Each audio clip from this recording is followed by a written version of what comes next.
It's about embracing the journey of growth and innovation. Hi, I'm Christine Rothdeutsch. And I'm Barbara Menino. And today on Soapbox Wisdom, we're talking about your competition. It's good. But before we get into that, I want to remind you, please share Soapbox Wisdom with your community. Make some comments. Let us know what you think about our conversations.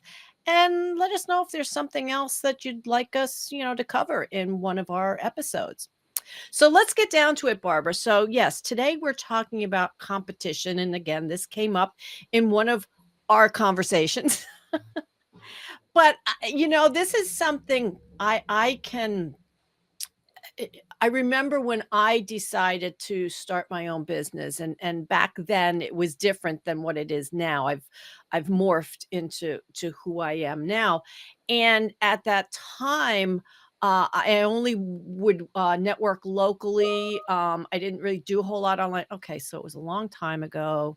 Yes, the internet existed, but anyway, uh, but I remember feeling when I was in a room and somebody else said they did something similar to me. It's like I had this feeling inside of me, like, oh no, somebody else is doing oh God, I'm not going to get any work. It's like, and it took time, probably years, to let go of that and realize, oh my God, this is silly.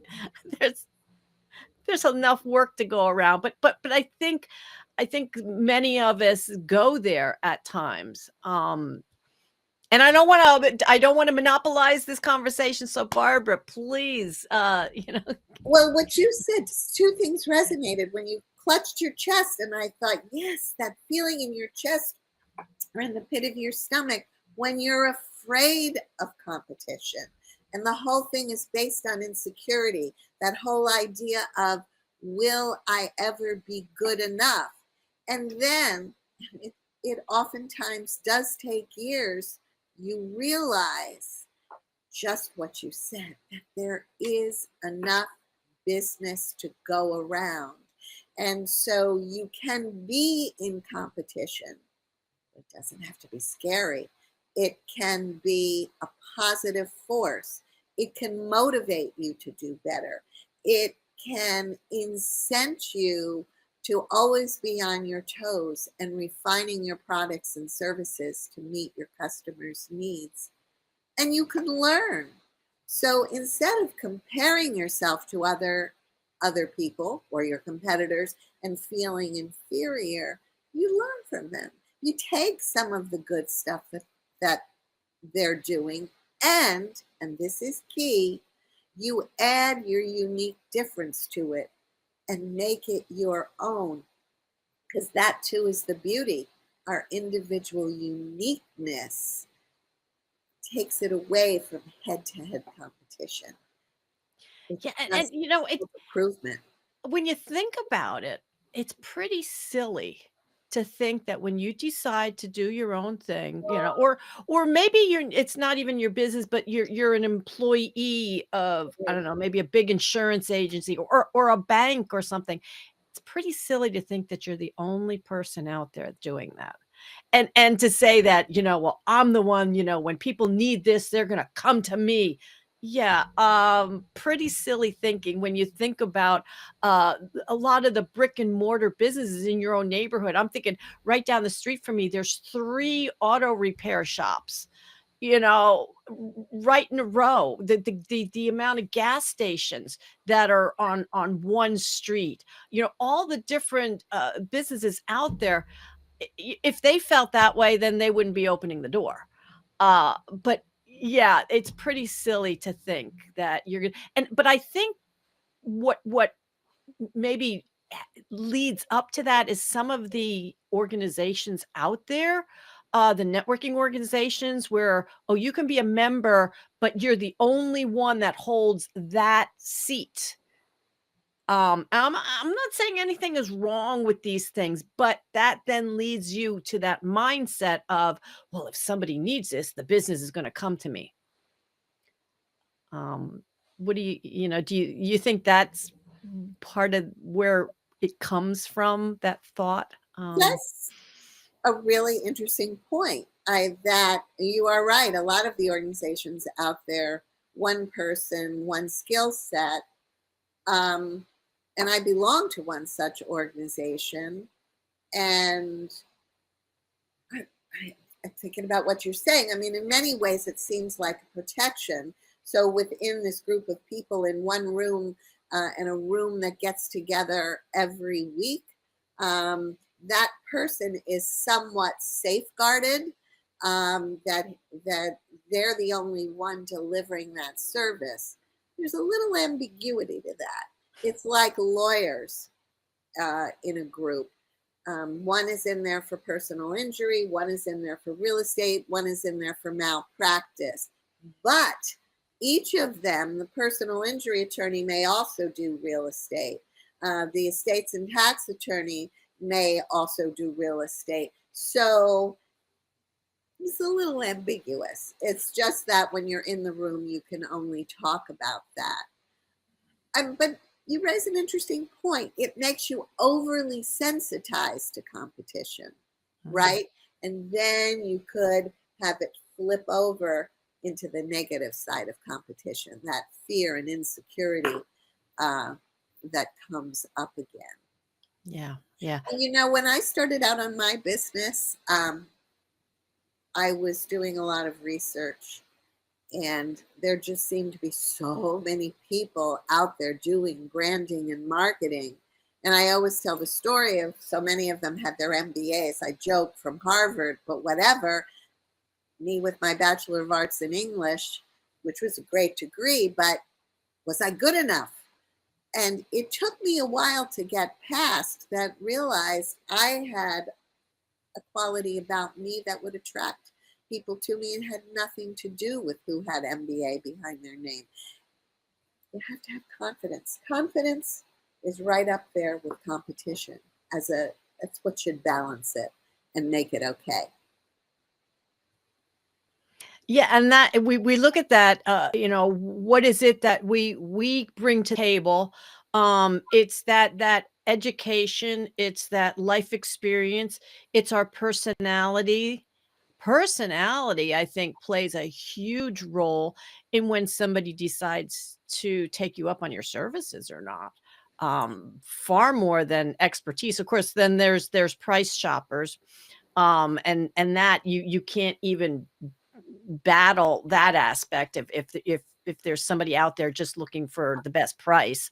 But there's many variables that go into it, and we have to remember that, and that we aren't the right person for everyone. And I have to bring up a short story here. Yes, I brought a story to the table today, of a local women's group that I'm a member of. In it, we have 4 real estate agents, 4 women. They happen to represent the same, and I don't even know what the right terminology is, the same company, but different offices, okay? So they're not directly connected, but in the long run, they are. And 3 out of the 4, and this just and, I don't know, maybe the 4th has collaborated some too. They have collaborated on their knowledge. I mean, the youngest w the I shouldn't say young, the newest person in the business, when she first came to one of our meetings, one of the other agents said, "Hey, I wanna talk to you and see if I can help you." And the woman was helping her, even though there was nothing there was nothing to gain directly because they weren't even in the same office. And then over time, it came out that the 3 of them were collaborating on some other stuff, some other knowledge this one had and was sharing with the others or the other office and everything. And well, they are gonna be speaking with our women's group to show how, yes, you can, be in the same industry and support one another. But I just it was just very nice to hear what was going on with them.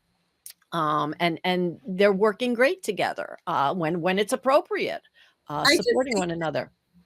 that is so beautiful. In another C word, right? Collaboration instead of competition. And that is a possibility. not just to collaborate, to help each other and teach each other and help people grow. Um, but there's even an opportunity for business by creating joint partnerships or joint ventures together in certain areas. So, again, your competitor is not necessarily your adversary, but a person with whom you can work. I Mhm. had a conversation recently. I may have shared this with you, but it was a story I loved. It is one of my doctors who has a fairly large but independent practice. And she's in her upper 60s and is not at all ready to retire, but is ready to pull back a little bit. And so she has hired uh, some new doctors in her practice, now people who may be in their late 40s, early 50s. And these docs deal particularly with breast cancer. And she told the story of being in the room with an oncologist. And she and this new member of her group, the younger woman, late 40s, early 50s, were in conversation about the treatments for breast cancer. And she said, I just sat back for a moment and I listened to this other gal speak. And she said, I said to myself, that is the future. And I thought, what a beautiful statement because it's passing the mantle. It's not holding on to it and Right. worrying about who's coming up behind you and whether or not they'll outshine you. It's passing the mantle. And it speaks to collaboration and it speaks to shared learning and growth, which is where we started the conversation. So that's I just thought that was a beautiful story, as is yours about the real estate agents. Yes, that's we need to have more conversations, getting to know what other people are doing, even in similar or the same industries, because you never know what you're going to uncover and discover that's going to actually help you and help others Yeah, in the long run. yeah. Yeah.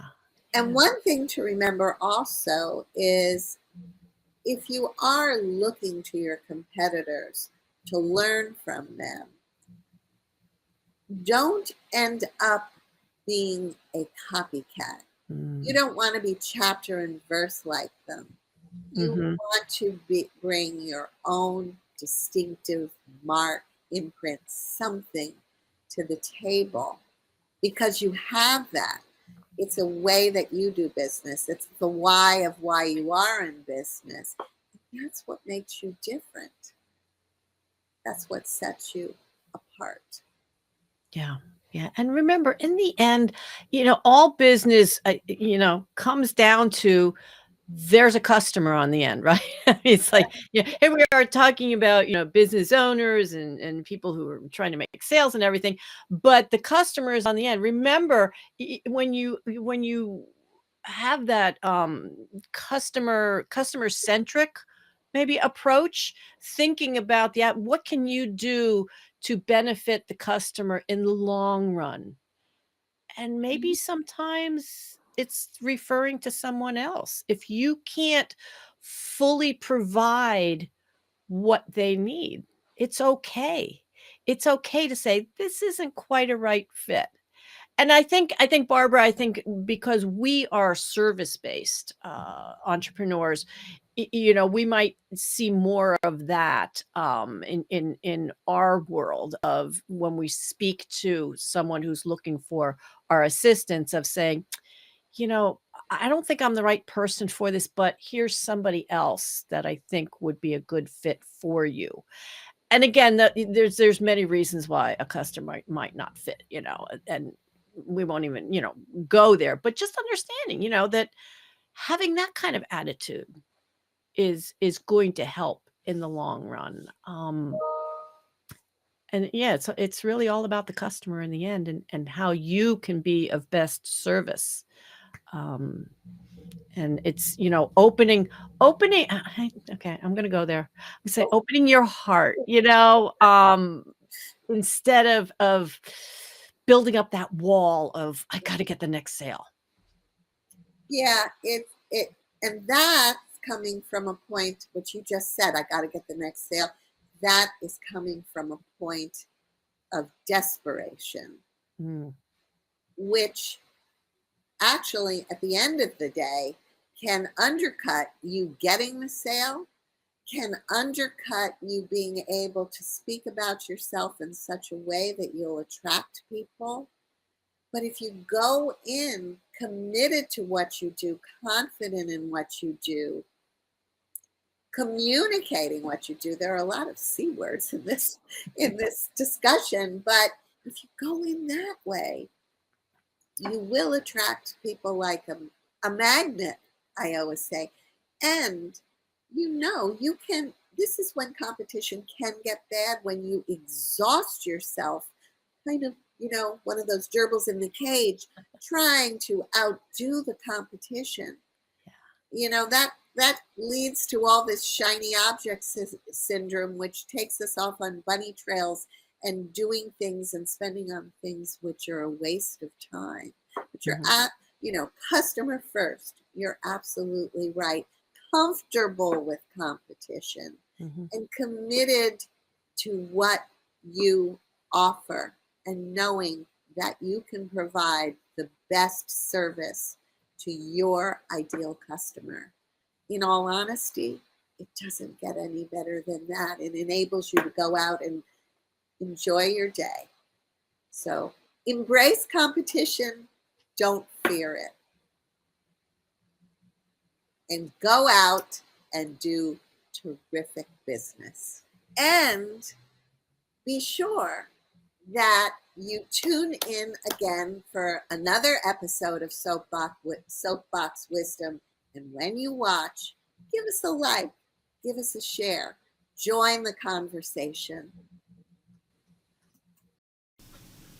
Soapbox Wisdom is hosted by brand messaging and storytelling consultant Barbara Menino and business and mindset coach Christine Rothdeutsch. You can find them online at barbaramenino.com and christinerothdeutsch.com.